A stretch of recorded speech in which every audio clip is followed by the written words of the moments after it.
परम शांति बापू जी आपका स्वागत है। और आज हम आपके समक्ष आए हैं एक नया टॉपिक लेके। इस टॉपिक ये बहुत इंटरेस्टिंग टॉपिक है और बहुत सारे लोग जो है इसके बारे में जानना चाहते हैं कि इसकी सच्चाई क्या है। आज का टॉपिक जो है वो है काला जादू। आज दुनिया में कोई भी धर्म में आप देख लो, हर जगह पे काला जादू जो है वो होता रहा है और अभी भी चालू है। आप पिछले कई वर्षों की हिस्ट्री देखो तो ये आपको जरूर से देखने को मिलेगा। और दूसरी बात इसके साथ हम ये जानना चाहेंगे कि जैसे भारत के अंदर भी एक आसाम के अंदर मयांग करके एक गांव है जो कि टूरिस्ट स्पॉट बन चुका है और पॉपुलर फॉर ब्लैक मैजिक है। वहाँ पे वुडू भी किया है। अफ्रीका के देशों में तो ये वुडू बहुत फेमस है। लेकिन हम ये जानना चाहते हैं कि ये जो चीज़ें हैं, मतलब अगर हम पूरी दुनिया में हर देश देखें तो कहीं ना कहीं आध्यात्म के नाम पे या स्पिरिचुअल के नाम पे ये सब चीज़ें चलती रही है। काला जादू और बहुत सारी ऐसी बातें जो हैं, ऐसा कहते हैं कि इस गांव के अंदर जो ऊर्जा है वो भूतों से काम कराते हैं। कहा जाता है कि वहाँ के मनुष्य को वो जानवर भी बना सकते हैं, पत्ते को मछली बना सकते हैं, उसे उड़ा सकते हैं, गायब भी कर सकते हैं। पहले के जमाने में सभी दुख दर्द का यही इलाज हुआ करता था। तो असम का काला जादू और असम और बंगाल ये इसलिए बहुत फेमस थे। तो आप क्या कहेंगे? देखो, जो काला जादू करते हैं हम्म। या जो तांत्रिक करते हैं ना, घोर, हम्म। ये तांत्रिक भूत प्रेत को पालते हैं। पहली बात तो ये कि ये होता था, होता है या नहीं? हाँ, है। बात सही है, काला जादू होता था। हम्म। काला जादू है और पहले था और अभी भी होता है। ठीक है। क्योंकि ये जो काला जादू करने वाले हैं, मगर जो बताते हैं एकदम कि इंसान को जानवर बना सकते हैं, पंखी बना, ऐसा आज नहीं हो सकता। क्योंकि वो जो उसने जो भूत प्रेत पाले उसमें वो ताकत नहीं है। ठीक है। पहले बहुत टाइम पहले समझो कि 100, 200, 500 साल पहले ऐसी आत्माएं में पावर, भूत प्रेत पाली है, ऐसी आत्माओं में पावर थी तो वो कर सकते थे। मगर आज जो जो उसको हम दूसरी तरह से ओझा भी कह सकते हैं, तांत्रिक भी कह सकते हैं, काला जादू करने वाला भी कह सकते हैं, जादूगर भी कहे, जो भी कहो, मतलब तुम उससे जो काम, भूत प्रेतों से जो काम करवाना चाहो वो कर सकते हैं, कराते हैं। मगर ज्यादातर आजकल नेगेटिव काम करा देते हैं। क्या कराते हैं? नेगेटिव वशीकरण जैसी चीजों को कराते हैं। फिर किसी पर मूठ डाल देते हैं कि जा उस 2 भूत भेज दिए उसके घर, उस पर, तो उसको परेशान करते हैं, उसमें भूत प्रवेश करके फिर उसको बीमार कर देते हैं, उसको और प्रवेश कर देते हैं और परेशान कर सकते हैं। तो आजकल ये बहुत बड़ा धंधा बन चुका है और ये तांत्रिकों के नाम से भी जाने जाते हैं। आजकल तांत्रिक यही काम करते हैं। क्योंकि तांत्रिकों का काम क्या है? भूत स्मशान से भूत पकड़ के ले आना, पालना और उससे काम कराना। ये बहुत जो नेगेटिव आत्माएं होती है जो मर जाती हैं, तो उनको ये ऐसी आत्माओं को पकड़ लेते हैं कि जैसे कई बहुत आत्माएं आज तो नेगेटिव बहुत इतनी है कि तुम उन आत्माओं को थोड़ा ये स्मशान में बैठ कर थोड़े खाने पीने की चीजें दे दो ना, तो आत्माएं तुम्हारे पास घर पे आ जाती है। इसलिए स्मशान में ये जो दिवाली के महाकाली का दिन होता है ना, उसे दिन काली चौदस उसने सारे तांत्रिक का ये स्मशान में बैठकर थोड़ी इनको विधि करते हैं और भूतों को कंट्रोल कर लेते हैं। बापूजी, हर चौराहे पे मटकियां पड़ी होती है, कुछ ना कुछ पढ़ाई होता है, ये सब किया हुआ है। तो ये रियलिटी है, मगर आजकल भूतों की शक्ति नेगेटिव यूज की जाती है। और ये भूत प्रेत इतने नेगेटिव होते हैं, इतने नेगेटिव, जो भूत ऐसे भूत प्रेत कैसे होते हैं, मैं आपको एक एग्जांपल बता दूं। जो यहाँ 3rd क्लास क्वालिटी की आत्माएं मनुष्य अवतार में होती है ना, ठीक है, ना उसको भगवान का ज्ञान है, पूरी जिंदगी लड़ाई झगड़ा ये करना, उसको आदत पड़ी हुई है ना जी, सच ऐसी आत्माएं ना जी। तो ऐसी आत्माएं अंतमति सोगति, मरने के बाद वो क्या बनेंगी? जो वासना उनको पहले चाहिए थी वो मृत्यु के बाद भी चाहिए होगी। तो जो मनुष्य से भी ज्यादा खतरनाक वो भूत में, क्योंकि 3 तत्वों में ज्यादा पावर होती है ना, मनुष्य में तो पावर कम हो गई, ठीक है, और वो किसी को भी नुकसान कर लेते हैं जी। तो ऐसी आत्माएं दूसरों के कंट्रोल में आकर ऐसी आत्माओं को बहुत नुकसान पहुंचा सकता है। जैसे जिंदा आदमी को मारने के लिए सुपारी देते हैं, तो ये मरने के बाद भी तो ऐसी आत्मा तो यही धंधा करवाते हैं। तो तांत्रिक क्या करते हैं? सुपारी लेते हैं मारने की या परेशान करने की या जो मारने की या परेशान करने की या जो भी करते हैं। बाबूजी, ये जो हम तो ये मानते ही हैं कि ये जादू तंत्र का जो है गलत ये इस्तेमाल करना ही नहीं चाहिए।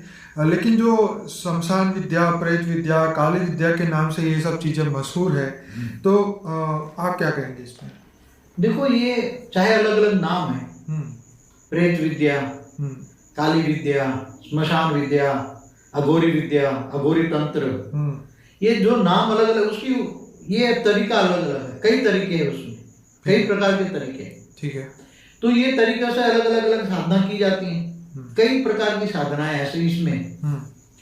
तो ये करके फिर भूत प्रेतों को अपने कंट्रोल में करके फिर उनसे काम कराते हैं।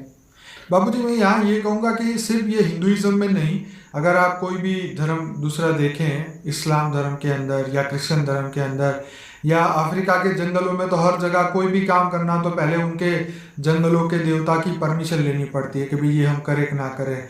जो भी चीज़ें, मतलब हर जगह पे, हर धर्म में ये हो रहा है। हम सिर्फ एक धर्म की बात नहीं करें, हर जगह जहाँ आत्माओं की दुनिया के बारे में हम बात करेंगे कि हर जगह परमिशन लेनी पड़ जाती है कि भाई देवताओं को पूछते कि हम करें कि ना करें, हर चीज़ में। आप क्या कहेंगे? हाँ, मुसलमान तांत्रिक भी होते हैं ना, 100%। मुसलमान भी तावीज बना के देते हैं ना तांत्रिक। जी जी जी। हर दरगाह पर जाओ तो उसकी कोई ना कोई तांत्रिक मिलेगा आपको। हर तरफ तांत्रिक है, क्रिश्चियनों में भी है, नेगेटिव फैलाने वाले, आत्माएं फैलाने वाले हैं। बोलते हैं मैं एंजल देता हूँ तुम्हें, मगर वो एंजल थोड़ा होता है, वो भूत होता है। बाबूजी, क्रिश्चियन धर्म के अंदर भी ये सब बातें तो होती ही है, जैसे टीबी जोशुआ, बॉब लार्सन, ऐसे लोग चर्च के अंदर ही भूत निकालने के काम करते हैं। मैंने कई बार अपने वीडियो में भी ये बात जिक्र की है। जिसको ज़्यादा ढूंढना है वो यूट्यूब में सर्च करें इनके नाम, आपको हज़ारों वीडियो मिलेगी कि वो क्या करते हैं। तो बाबूजी, हम ये आगे जानना चाहेंगे कि ये सब चीज़ों से आत्मा को क्या नुकसान होता है? देखो, आत्मा को नुकसान क्या होता है मैं बताऊं। जब ऐसी आत्माएं किसी पर, कोई किसी को वशीकरण कर लिया, तो आत्मा वशीकरण होके वो उसके कंट्रोल में आ जाती है। फिर उसके अंदर ये पागल जैसी हो जाती है, उसके कंट्रोल में आ जाती है। तो उस पर जो वो उसका मिसयूज करते हैं ऐसी आत्माओं को। ठीक है। या दूसरों को ये फिर परेशान करने के लिए 2-4 भूत प्रेत योनि से जो 2-4 भूत भेज दिए, तो वो आत्मा में वो भूत प्रेत प्रवेश करके उल्टा फुल्टा काम करते हैं, पागल जैसा हो जाता है। कई लोग पागल हो जाते हैं। बाबूजी, इनका ये चीज़ों का उपयोग करने वाले जो व्यक्ति है, क्या वो भूतों के साथ कर्म बंधन में आते हैं उनकी हेल्प लेने के कारण? ऐसा होता है, ऐसी आत्माएं कर्म बंधन में आती हैं, तब तो उनके पास भूत प्रेत आएगा ना। अगर उसके पास कर्म बंधन नहीं है तो वो भूत प्रेत भी उसको कुछ नहीं बिगाड़ सकते। नहीं, मतलब जो लोग ये तांत्रिक के पास गए कि भाई मेरा ये काम करा दो, तो जो वो काम करता है, चलो छोटा सा ही सही, तो क्या उसका कर्म बंधन लगता है? कर्म बंधन तो हर चीज में लगता है ना। ओके। कर्म बंधन तो किसी के लिए सिर्फ सोचो तो भी लग जाता है, ये तो कर्म कर रहे हैं ना। ठीक है। इसके पास जाते हैं, कर्म कराते हैं, बुरा कर्म कराते हैं, किसी को मारने की सुपारी देते हैं, वो जिंदा मारने की सुपारी गुंडों को देते हैं, तो ये तांत्रिक भी तो एक प्रकार के गुंडे ही है ना। तो बाबूजी, इसका जो कर्म होगा, उसका जो फल मिलेगा, तो फल उसका भी ऐसा ही मिलेगा ना उसको? जब ऐसे एक बात बताऊं, ऐसे अघोरी तांत्रिक ऐसे बुरे कर्म करने वाले होते हैं ना, उनकी सजा इनको बहुत मिलती है। और मरने के बाद ऐसे लोगों को उनके जो भूत पाले हुए हो ना, वो ही उसको बहुत परेशान करते हैं। भूत भी एक दूसरी आत्माओं को नोच के उसको परेशान करते हैं। सूक्ष्म शरीर तो है ना उसका, तो 3 तत्वों का शरीर है ना। उनका दुर्गति होना तय है। कर्म तो किसी को नहीं छोड़ता ना, कर्म तो किसी को भी नहीं छोड़ता। इसलिए आप ये निश्चिंत रहो, जो कर्म बहुत, मैंने अघोरियों को या ऐसे लोगों को मैंने समाज में बहुत देखा है, जो बुआ का भूत प्रेत निकालने का भी काम करते हैं ना। ओझा को भी मैंने कहीं देखा है, बहुत बुरी मौत मरते हैं लोग, बुरी सजाएं होती है, उसका पूरा खानदान खत्म हो जाता है, पूरा खानदान खराब हो जाता है उसका। और ऐसे तांत्रिकों का 7 खानदान तक उसकी जो ऐसे काम करते हैं तांत्रिक, उसकी सजा उसको खानदान तक उसको जाती है। इसलिए पर बाबूजी, पहले के ज़माने में ये चीज़ें जब ये बहुत सालों पहले की बात कर रहा हूँ, 2-4-5 हज़ार साल पहले की, तो उस समय पे साधु संत भी ऐसे हीलिंग का अच्छा काम करते थे, आशीर्वाद देते थे लोगों को। और तो उसको आप कैसे कंपेयर करेंगे? देखो, वो हीलिंग का काम जब ऐसी आत्माएं पहले भी थी, जैसे द्वापर में ही जब मनुष्य द्वापर से मरने लगे तो ऐसी आत्माएं बनने लगी, मगर वहाँ उसी टाइम कम नेगेटिव आत्माएं थी। आत्माएं तो थी, सूक्ष्म जगत की आत्माएं तो थी, द्वापर से भी थी, शायद त्रेता के अंत में भी जो मनुष्य मर जाता के अंत में, तो भी वो भूत प्रेत योनि बनती गई द्वापर से, सतयुग में सिर्फ नहीं होते थे। अच्छा, आपका कहने का मतलब ये बहुत इंटरेस्टिंग है कि प्रेत योनि जो है वो सतयुग के एंड में नहीं थी, द्वापर सतयुग तक नहीं थे, त्रेता के अंत में जब आत्मा जैसे अच्छा रावण जैसा लोगों का धरती पर युद्ध आया था, रावण ने अपनी शक्तियों का प्रयोग किया ना। हाँ रावण भी एक बहुत बड़ा तांत्रिक था ना, हाँ जो शिव की उपासना करके शिव की शक्तियों को उसने मिसयूज किया, हाँ तो उसने एक भी तो तांत्रिक हो गया, जो तांत्रिक माना अपना ये तन भी एक तांत्रिक है, अपना शरीर भी, जो कुंडलिनी जागरूक करते थे कुंडलिनी भी एक तांत्रिक है। हाँ, उसको तंत्र विद्या कहा है। तंत्र विद्या बना तांत्रिक हो गया। ठीक। तो ऐसी शक्तियों का नेगेटिव प्रयोग जब द्वापर के त्रेता के अंत से शुरू कर दिया गया है, नेगेटिव शक्तियों का नेगेटिव प्रयोग, सतयुग में ऐसा नहीं होता था। ठीक है। सतयुग में आत्माएं एकदम सतोप्रधान होती थी, पॉजिटिव थिंकिंग होती थी। तो आपका मतलब ये हुआ कि जब आत्मा के अंदर नेगेटिविटी बढ़ती गई, तमो प्रधान बनती गई, तो जब उसके वापस उड़ने की शक्ति खत्म हो गई, मतलब मृत्यु के बाद भी, तो वो आत्माएं जो है जब मृत्यु के बाद भी वो जनलोक, महलोक, स्वलोक, तपलोक तक पहले के समय में जा सकती थी, लेकिन जैसे तमो प्रधान बन गई तो वो वापस उसका उठने की पावर चली गई, उसके कर्म बंधन बढ़ने लगे, इसलिए धरती पे अपने धरती पर ही रहने लगी, और फिर जो है वो ऐसे सुख और दुख के चक्र में और सभी जगह में फंसने लगी। कई आत्मा तो बहुत पुरानी है ऐसे भूत प्रेत योनि वाली, मगर उसी टाइम अच्छी आत्माएं थी। फिर धीरे धीरे वायुमंडल नहीं होता गया ना। तो बापूजी, जैसे आपने बताया था पृथ्वी कैसे बनी, उस वीडियो के अंदर आपने बोला कि ये पृथ्वी को बने 1500 खरब वर्ष हो गए, 1240 खरब साल हाँ, धरती बने। हाँ, तो अगर उस समय से अगर वो आत्मा आई है और ऐसे सतयुग, त्रेता, द्वापर, कलयुग के ऐसे कितने चक्र भी चल चुके हैं, इतनी पुरानी आत्मा है तो कर्म बंधन में फंसी है, तो उसकी तो क्या हालत होगी? देखो, आत्मा कलयुग के अंत में जब विनाश होता है तो फिर आत्मा सतोप्रधान बन जाती है। कैसे बनती है? जब विनाश होता है ना, किस 4 युग के बाद अर्ध प्रलय होता है ना, हाँ, तो ऐसी आत्माएं धीरे धीरे फिर ऊपर की तरफ जाती है। नीचे विनाश हो रहा है धरती पर, हाँ, तो देखा नहीं जाता उसको, हाँ, पूरी हाँ, दुनिया। तो ऐसी आत्माएं फिर क्या होता है, हाँ, थोड़ा एक गैप होता है, वो आत्माएं फिर धीरे धीरे धीरे करके तब करती है, तब करती है। ठीक है। और एक थोड़े समय के बाद फिर वही आत्मा धीरे धीरे धीरे सतोप्रधान की हो जाती है, तपस्या करती है, दूसरे लोक में चली जाती है धीरे धीरे करके। ओके। वही आत्माएं जो कलयुग के अंत में एकदम तमोप्रधान बन गई थी, हाँ, वही आत्माएं जब धरती पर अर्ध प्रलय होता है, तो ऐसी सारी धरती पर की जो भी आत्माएं हैं, वो आत्माएं धीरे धीरे करके वो दूसरे लोक में, भूर लोक में जाते हैं, वहां तपस्या करते हैं, फिर नंबर वाले सतयुग में आते हैं। सतयुग में ज्यादा आत्मा धरती पर नहीं आती बाबूजी, ये मगर वो सतोप्रधान होती है तब आती है आत्माएं। अच्छा, आप समझे, कलयुग में तो अर्ध प्रलय होता है ना, तो ऐसी सारी की सारी आत्माएं का विनाश हो जाता है। मगर सूक्ष्म जगत तो सूक्ष्म शरीर के साथ तो आत्माएं रहती है ना, आत्माओं का तो विनाश नहीं हुआ ना, दो तत्व शरीर का विनाश हुआ ना कलयुग के अंत में भी। तो ऐसी आत्माएं भी दूसरे लोक में जाकर तपस्या करती है, फिर नंबरवार धीरे धीरे आती है। इस बात को हम इमेजिन कर सकते हैं जैसे 1950 या 1960 के आसपास जब ये धरती पे यहाँ दूसरा विश्व युद्ध हो रहा था, तो ये हम मान सकते हैं कि ऐसे समय के दौरान जितने भी सूक्ष्म जगत की आत्मा है वो तो धरती पे रहेगी नहीं, क्योंकि यहाँ पे तो वाइब्रेशन पूरे खराब हो चुके होंगे धरती पे, तो वो सभी आत्माएं ऊपर जाना चाहेगी या वो अपना अलग ठिकाना ढूंढेगी या शांति की खोज में जाएगी। आप क्या? मगर क्या है, जो ऐसी एकदम थर्ड क्लास क्वालिटी गिर जाती है ना आत्माएं, बहुत गिर जाती है आत्माएं, हाँ, और थर्ड क्लास क्वालिटी की आत्माएं, तो फिर ऊपर जाने की शक्ति उस आत्मा में नहीं रहती। उसका मन नेगेटिव होता है तो मन भारी होता है, तो तन भारी होता है। उसका तन में 3 तत्व है, आकाश, वायु और अग्नि। आकाश की शक्ति कम होती है, ठीक है, क्योंकि निसंकल्प हो तो आकाश की शक्ति बढ़ेगी, समझ में आया, शरीर के अंदर। मगर ज्यादा संकल्प चलती है तो उसकी आत्मा की शक्ति खत्म हो जाती है, आकाश तत्व भी भारी हो जाता है, जी, और वायु तत्व भी भारी हो जाता है। तो वायु तत्व एकदम उसका सूक्ष्म शरीर का ओरा ब्लैक हो जाता है, तो उसका देखोगे तो ब्लैक भूत प्रेत देखेंगे, ब्लैक एकदम काला काला, और ज्यादा ऊपर नहीं जा सकते। तो ऐसी आत्माएं बहुत पूरी सतयुग त्रेता द्वापर की कहानी। मतलब भूत प्रेत जो है वो हमेशा कमजोरी होते हैं, पावरफुल नहीं होते हैं आपके हिसाब से? हाँ, तो बहुत कमजोरी होते हैं, एकदम थर्ड क्लास क्वालिटी की आत्मा है। जैसे थर्ड क्लास मनुष्य देखते हैं, ऐसे थर्ड क्लास भूत प्रेत योनि होते हैं। मरने के बाद तो वही मनुष्य भूत प्रेत योनि में जाते हैं। बाबूजी, क्या भूत प्रेत ज्ञानी आत्माओं को, जिसके अंदर परम प्रकाश है या प्रकाशित आत्मा जो पावरफुल है, उसको देख के भाग जाते हैं? देखो, जो पावरफुल आत्मा है इसका ओरा बहुत पावरफुल होता है। ओके, हाई क्वालिटी आत्मा है, हाँ, तो उसका ओरा एकदम या तो गोल्डन होता है या व्हाइट ओरा होता है।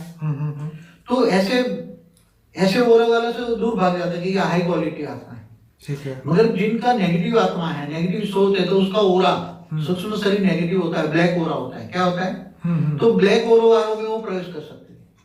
ठीक है, इसलिए ऐसी आत्माएं भूत प्रेत योनि वाली आत्मा कमजोर आत्माओं को ही अपना शिकार बना सकती है, 100%। पावरफुल आत्माओं को नहीं कर सकते। अगर जो कोई भी आत्मा आत्मस्वरूप में स्थित हो जाए, हाँ, जिनको गीता ज्ञान हो, गीता ज्ञान और आत्मा परमात्मा का ज्ञान हो, तो आत्मस्वरूप की स्थिति जब बन जाए, मैं आत्मा हूँ और परमात्मा को गीता ज्ञान मतलब जो कहा है ना, आत्मस्वरूप में भूत परमात्मा को याद कर तो मैं तेरे सारे कर्मों का विनाश करूंगा, तो मैं उनको परम धाम ले जाऊंगा। ठीक है। तो जो आत्मस्वरूप की स्थित रहता है और ऑलमाइटी ऑथोरिटी के उच्च से उच्च परम धाम में, केवल हमारा ब्रह्मांड में नहीं, महाब्रह्मांड गैलेक्सी में भी नहीं, यूनिवर्स माना परमाशिव भी नहीं, समझ में आया, शिव महाशिव परमाशिव भी नहीं, मल्टीवर्स भी नहीं, इसको ऑलमाइटी ऑथोरिटी से डायरेक्ट पावर लेती है, उनसे उन परम में याद करती है उसको।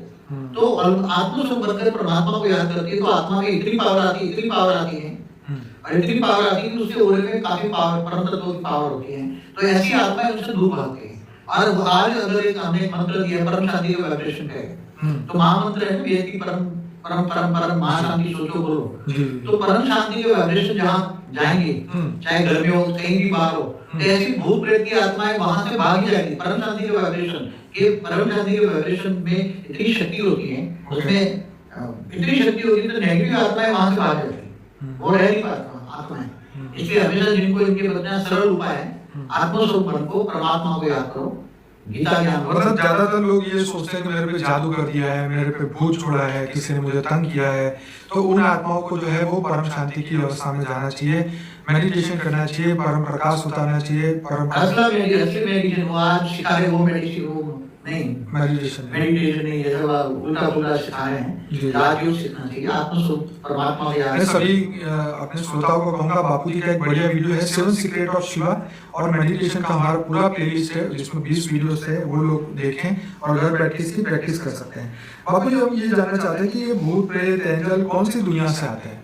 देखो भूत प्रेत जो ये सब यहाँ धरती पर ही रहने वाले हैं, तो ऊपर दूसरी दुनिया में नहीं जा सकते। और बापू जी, मैंने जब एक टीवी जोशुआ का एक वीडियो देखा था, तो उसको पूछा कि वो जिसके अंदर भूत आए हुए थे, उसको पूछा कि तू कौन है, कहाँ से आया? तो उसने कहा मैं रेड सी से आया हूँ, मतलब ये समुद्र जो है मैं वहां से आया हूँ। तो समुद्र तो धरती पर ही है ना? हाँ, पर तो समुद्र के ऊपर 10-20 फुट ऊपर रह सकते हैं। ओके, तो मतलब कहने का मतलब ये है कि जैसे कई बार जैसे जंगलों के अंदर कहा जाता है कि बहुत भूत प्रेत रहते हैं। हाँ, वो तपस्या करते हैं जंगलों में बैठकर। ओके, तो ऐसी तरह उससे कहा कि हम समुद्र से आए हैं, कोई कहता है समुद्र के अंदर से आए हैं, मतलब ऐसी कहानियां सुनने को मिलती है कि मतलब एक नई चीज लगती है मुझे। समुद्र के अंदर भूत प्रेत नहीं रह सकते, मगर समुद्र के ऊपर 10 फुट 20 फुट 25 फुट 50 फुट हवा में रह सकते, हवा में रह सकते। तो ये जंगलों में तपस्या करते हैं, मंदिरों में जाके तपस्या करते हैं, जहाँ रामायण महाभारत की कथा होती है वहां सुनने जाते हैं ऐसे आत्माएं, अपने आप को सुधारने की कोशिश करती हैं प्रेत योनि वाली आत्माएं भी, मगर उसको ज्ञान जैसे अज्ञानी लोगों को ज्ञान अच्छा नहीं लगता। हाँ, जैसे लोग नहीं भागते ज्ञान भाग में, ज्ञान सुना हो तो उनका मन ही नहीं लगता, मन ही नहीं भाग जाएगा उठ के, तुम ज्ञान सुना होगा तो उठ के भाग जाएगा। सच बात है, ज्ञान भाग। तो ऐसी थर्ड क्लास क्वालिटी आत्माओं को कभी कभी, मगर वो अच्छी जगह नहीं जाते। बेहद की आत्माओं को क्या ये नुकसान कर सकती है? बेहद की आत्माओं को तो उनका ओरे में भी नहीं आ सकते। चलो, ये तो बढ़िया। तो क्या भूत प्रेत कुछ अच्छा काम कर सकते हैं? नहीं कर सकते, नहीं कर सकते। जैसे कोई गंदा इंसान कोई अच्छा काम कर सकता है? हाँ, उम्मीद भी नहीं रख सकते ना उनसे। तो वही तो भूत, ऐसी आत्माएं तो भूत प्रेत बनी है ना। अच्छा बाबू जी, अब मैं यहाँ पे मैंने जो एक सीरियल देखी थी, यूट्यूब में एक चैनल है जी हिंदुस्तान करके, उसमें बाबा वर्ल्ड करके उन्होंने एक एपिसोड बनाया है। तो उसमें जो एंकर है, जो लेडी एंकर है, वो एक महिला तांत्रिक के पास जाती है, उसका नाम था शिवानी दुर्गा। तो वो लेडी ने उसने बोला कि ऐसा भूत प्रेत जैसा कुछ नहीं होता, तो उसने कहा ठीक है मैं आपको प्रैक्टिकल करके दिखाती हूँ। उन्होंने कांटे की गुड़िया बनाई, और जो एंकर थी उसके सिर में से एक बाल लेके उसके अंदर डाल दिया गुड़िया के अंदर, और उसने बोला कि देखो अब तुम्हारा डीएनए जो है इस गुड़िया के अंदर आ गया है। फिर उसने अपना आंखें बंद करके उस एंजल को बुलाना शुरू किया जिससे उसका कनेक्शन है, और फिर उस एंजल को बुला के उसने प्रैक्टिकली असर करके दिखाया कि जैसे मतलब वो वुडू जानती है वो लेडी, तो वो ये कहती है कि ये वुडू से लोगों को हील किया जा सकता है और दुखों को भी खत्म किया जा सकता है। उसने एंजल बुला के जो चमत्कार दिखाया उसमें मतलब वो जो गुड़िया थी उसके हाथ मुड़ा, तो वो जो एंकर बैठी थी उसके हाथ में दर्द हुआ। फिर उसने बोला कि देखो तुम्हें मैं सिर दर्द करके दिखाऊं, तो उसने उसका सिर वाला हिस्सा दबाया गुड़िया का, तो उसका सिर में दर्द होने लगी। तो एंकर एकदम डर गई, तो उसको ये अनुभूति हुई कि नहीं ये चीजें सच है। तो आप क्या कहेंगे इसके बारे में? तो ये बात सही है ना, क्योंकि जैसे ये जो आंतरिक है ना, जैसे एक गुड़िया जैसी बना के, आटे की भी बना के, और उसमें भी सुई चुभोते हैं तो उसके शरीर में दर्द होगा वहाँ, तो उसके अंदर आत्मा रेत मार के कराती है, उसके साथ भूत प्रेत योनि होती है ना, जहाँ जहाँ ये करती जाएगी वहाँ रेत मार के उसको उसी जगह पर परेशान करेंगे, या तो उसमें प्रवेश करके परेशान करेंगे। उसके बाद कई आत्माएं होती है, कई हजारों आत्मा होती है, ऐसे तांत्रिकों के पास ऐसे लोग करते हैं, तो वो भूत प्रेतों से काम करवाती है, दूध देने का, जहाँ जहाँ भी वो उसको करती है ना, खीर ठोकती है, इधर करती है, करती है, तो आप दूध तुरंत क्रिएट करा देती है। मेरे काम करती है भूत प्रेत आत्मा ही कर सकती। तो अभी ये लोग ये भी दावा करते हैं कि ये तुम्हारा भला भी कर सकते हैं, अब क्या भला करने की उम्मीद कर सकते हैं? क्योंकि तांत्रिक को पूछो तुमने भला किया है? हाँ, ये बात तो सच है। दुनिया में पूछो ना, या तो ऊपर से तुम्हारे पास जाएगा नहीं, मेरे पास ये किसी ने तांत्रिक किया है, मेरे को बचाओ, हाँ, तो अपने 4 भूत और छोड़ देंगे, उसके बाद पहले के 3 भूत थे, हाँ, अब बाद में उसके 4 भूत और भी बच जाएगा। तांत्रिकों चक्कर में ऐसा कई घर बर्बाद होते हुए मैंने देखे। इसलिए कभी भी ये मैंने एक बार सुना कि एक लेडी थी, वो तांत्रिक के पास गई कि भाई मेरा घर वाला शराब बहुत पीता है, उसको बचाओ, तो वो उसे उसकी शराब मिटाई, तो फिर वो जुआ खेलने लगा, फिर उससे बोला कि भाई जुआ बहुत खेलने लगा है तो उससे बचाओ, तो जुआ बंद किया तो कुछ और करने लगा। तो मतलब ये जो है, ये चीजें जो है चलती रहती है, कभी वो एक भूत निकाल के दूसरा डाल देते हैं, तीसरा डाल देते हैं, और बंदा जो है इनके चक्कर से बाहर ही नहीं निकलता। तांत्रिकों का नहीं तो धंधा कैसे चलेगा, काम तो उल्टा है, लोगों को ठगना। बाबूजी, जो आसाम में जो मैन जो गांव है, वहां पे एक देवी थी, माँ एर ओंगा करके, वो देवी मतलब ऐसा माना जाता है कि पुराने जमाने में किसी को पीठ दर्द हो या कोई भी दर्द हो तो वो वहां पे तांबे की थाली लगा के उसका दर्द खत्म करते थे। क्या ये सब चीजें पॉसिबल है? पहले देवियां करती थी, ये देवी है, ठीक है, ये भूत प्रेत नहीं है, देवियों को भूत प्रेत नहीं कहेंगे, देवियों में और भूत प्रेत में बहुत फर्क है। हाँ, भूत प्रेत तो एकदम थर्ड क्लास क्वालिटी की आत्मा है, जैसे आपके गुंडे है ना, हाँ, एक गुंडे मर जाते तो भूत प्रेत बनते हैं ना, बिल्कुल। और जो देवियां होती, जो अच्छा काम करती है, जिन्होंने संसार को अच्छा काम किया, ऐसी देवियां जब सूक्ष्म जगत में होती है, जो पहले भी मनुष्य अवतार में आई होगी, तो ऐसी आत्माएं सूक्ष्म जगत में रहती हैं, मगर वो फिर थोड़ा ऊपर रहती है, ऊपर के लोक में रहते हैं, 1000-2000 किलोमीटर के ऊपर में लोक में रहते हैं। तो बाबूजी, ये जादू विद्या और ये सब कौन से युग से शुरू हुआ इस धरती पे? जब यहाँ मनुष्य धीरे धीरे, जादू विद्या तो देखो सतयुग में तो जरूरत नहीं थी, त्रेता के अंत में ये सब कुछ शुरू हुआ, जब जब मनुष्यों को दुख दर्द शुरू हुआ। क्या ये रामायण महाभारत हो रहा था धरती पे तब ये विद्याएं थी, या ये सब हो रहा था? देखो, रामायण हुआ त्रेता के अंत में, तब से मेरे ख्याल से तब से शुरू हुआ, तब से उससे ऊपर भी रामायण के वक्त भी ऐसी तांत्रिक अघोरी शक्तियां थी ना, जो रामदेव ने ताड़का को मारा था, ठीक है, तो ताड़का को क्या कहेंगे, भूत प्रेत योनि वाली ताड़का कहेंगे, राक्षसी नहीं थी बड़ी, हाँ, तो उसी टाइम की राक्षसी तो थी ना। तो सतयुग तब नहीं होगा, बाकी त्रेता में थोड़ा थोड़ा शुरू हो गया होगा, वहां रजो प्रधान होती है, सतयुग में सतो प्रधान आत्माएं होती है, तो जब सतो प्रधान आत्माएं मर जाती है तो ऐसा कार्य नहीं करती, जब रजो प्रधान में भी रजो हो जाती है, रजो में भी गिर जाती है, रजो प्रधान में भी जब आत्मा तमो प्रधान हो जाती है, तब त्रेता के मिडल से ये काम शुरू हो गया, क्योंकि रामावतार में थी, जब हनुमान भी श्रीलंका जा रहे थे, एक नहीं वो समुद्र राक्षसी निकली, उसको निगलने की कोशिश की हनुमान, तो ऐसी उसी टाइम राक्षस भी थे, जब रावण भी राक्षस ही था, तो उसने भी कई, तो ब्राह्मण बताया जाता है ना, रावण तो ब्राह्मण था, बड़ा ज्ञानी था, बहुत बड़ा विद्वान था, मगर उसने शिव की जो उपासना की थी, शिव ने जो वरदान दिए थे, उसने शक्ति का दुरुपयोग किया ना, जैसे असुर भी ब्रह्मा का वरदान लेकर असुर बन जाते हैं, तो अपनी शक्तियों का जो वरदान मिला है उसका दुरुपयोग करते हैं ना, तो ऐसी तरह सतयुग त्रेता के बीच में से शुरू हुआ, और ऐसी आसुरी वृत्ति वाले धरती पर ऊपर से मनुष्य आते गए, ऊपर से मनुष्य बनते गए, ऊपर से सूक्ष्म अवतरण से, ठीक है, तीसरे चौथे लोक से भी गिर गए नीचे, तो देवता भी गिर गए, तो मनुष्य बनने लगे, क्योंकि अंत में तो आत्मा की शक्ति डाउन हो जाएगी, तो देवता भी मनुष्य बन जाएंगे, ऊपर में चौथे लोक वाले भी नीचे गिरते जाते, ऊपर नहीं जा सकते ना, तो नीचे गिर जाते हैं, इसलिए धरती पर फिर मनुष्य आज तो धरती पर जो मनुष्य आए हैं सूक्ष्म अवतरण है, तो दूर दूर से अनंत कोटि ब्रह्मांडों से भी आए, गैलेक्सी से भी आए, यूनिवर्स से भी आए, मल्टीवर्स से भी आए, कई कई दूर से हमारे धरती पर आए हैं, तो ऐसी कई आत्माएं जो नेगेटिव बहुत गिर जाती हैं, तो ऐसी बहुत पुरानी आत्माएं भटक रही हैं, कई 1000 साल पुरानी, 2000 साल पुरानी, 5000 साल पुरानी, ऐसी आत्माएं भटक रही है, उसको कोई किनारा नहीं मिलता। तो मगर आत्मा जो गीता ज्ञान चले आत्म स्वरूप में स्थित हो जाए, गीता सर्वशास्त्र शिरोमणि है।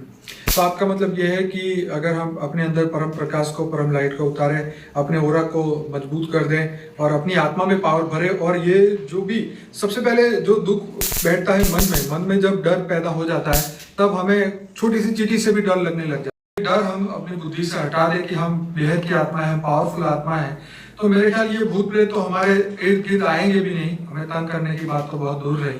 आप क्या कहें? ये भूत प्रेत कीड़े मकोड़े जैसी आत्मा है, हाई क्वालिटी आत्माओं को कुछ नहीं कर सकती। ठीक है। चाहे तांत्रिक 1000 भूत भेजे तो भी नहीं कर सकता। और जो आत्मा गीता ज्ञान को मानता है, ठीक है, तो मतलब जो परमात्मा में बिलीव करता है, हाँ, तो उस आत्मा को जो है वो हमेशा पावर मिलती रहती है परमात्मा से, और वो सभी को नहीं, आत्मा स्वरूप ठीक होने के बिना पावर नहीं मिलती। ओके, तो आपका मतलब चाहे है कि कितनी बार गीता पढ़ ले, 1000 बार गीता पढ़ ले, ठीक है, अगर आत्मा स्वरूप हुए बिना, क्योंकि आत्मा तमो प्रधान बन गई है ना, हाँ, आत्मा तमो प्रधान बन गई, सतो रजो तमो बन गई, ठीक है, तो आत्मा के अंदर पावर चाहिए ना। अब पावर तो पावर हाउस से कनेक्शन होगा तो पावर आएगी ना। तुम्हारी बिजली कहाँ से कनेक्शन होगा? पावर हाउस से तो बिजली आएगी ना जी। तो पावर हाउस कौन है? ऑलमाइटी अथॉरिटी ही पावर हाउस है। तो आत्म स्वरूप में जीने की प्रैक्टिस शुरू करनी चाहिए ताकि ये सभी जंजाल से आत्मा जो है दूर रहे। आत्मस्वरूप बनो, आत्मस्वरूप बनकर परमात्मा ऑलमाइटी अथॉरिटी के उनके परम धाम में याद करो, ठीक है। उससे पावर लो, कनेक्शन जोड़ो, योग करो, याद करो, पावर आएगी। पावर आएगी तो तुम्हारा सूक्ष्म शरीर चार्ज हो जाएगा, पूरा अच्छा होगा, और तुम इसके साथ साथ परम शांति के वाइब्रेशन फैलाओ। जी जी जी, परम परम परम शांति है, परम परम शांति है, बिल्कुल, ये वाइब्रेशन फैलाओ तो घर के अंदर भी परम शांति वाइब्रेशन फैलेंगे। परम तत्वों के साथ परम शांति वाइब्रेशन जाएंगे तो पूरा घर परम शांति में हो जाएगा, आपस परिवार में प्यार बढ़ेगा, जो तुम्हारा दुश्मन है वो भी मित्र बन जाएंगे, ठीक है। लोगों को तुम्हारे से शक्ति का तो घर में एहसास से भूत प्रेत होंगे तो भाग जाएंगे। हाँ, घर में भूत प्रेत क्या कहीं भी आसपास के 1 किलोमीटर तक तुम्हारी शक्ति बढ़ती जाएगी तो सब भाग जाएंगे वहां, यहाँ मुक्त हो जाएंगे आत्माएं ऐसे। तुम्हारी पावर इतनी होगी, परम शांति के वाइब्रेशन में इतनी शक्ति होगी, या तो मुक्त हो जाएंगे या तो भाग जाएंगे। कमजोर हो गए तो मुक्त हो जाएंगे और या तो डर कर भाग जाएंगे। तो इसलिए ऐसे लोगों को, हाई क्वालिटी आत्माओं को, भेद की आत्माओं को, ऐसे लोगों को चिंता नहीं करनी चाहिए और हमेशा ही आत्मस्वरूप में कर्मयोगी बनना है। गीता में कर्मयोगी बोलना है, चलिए, कर्मों में नहीं आना है, कर्मातीत अवस्था की ओर जाना है। मैं अपने दर्शकों को बताऊं कि हमारा बापूजी का जो चैनल है उसमें 1800 वीडियोस है, उसमें से अनस्पोकन ट्रूथ करके जो है 90 वीडियोस, वो आप जरूर से देखें। उसके अंदर बापूजी ने बहुत अच्छी टॉपिक पे वीडियो बनाई है, लाइफ आफ्टर डेथ, जो कि हिंदी इंग्लिश डब में है, और कारण से महाकारण जगत, और बहुत कुछ ऐसा ज्ञान है जो आपने कभी नहीं सुना होगा, समझा होगा। तो आप जरूर से अपनी आत्मा का कल्याण करिए और विश्व कल्याण के लिए आप लग जाइए और अपनी शक्ति का और अपने वाइब्रेशन का सही इस्तेमाल करें और जल्दी से जल्दी इस विश्व को कल्याण करने के लिए अपने संकल्पों का सहयोग दीजिए। और कुछ कहें? मैं सबको परम शांति। परम शांति बाबूजी, बहुत बहुत धन्यवाद।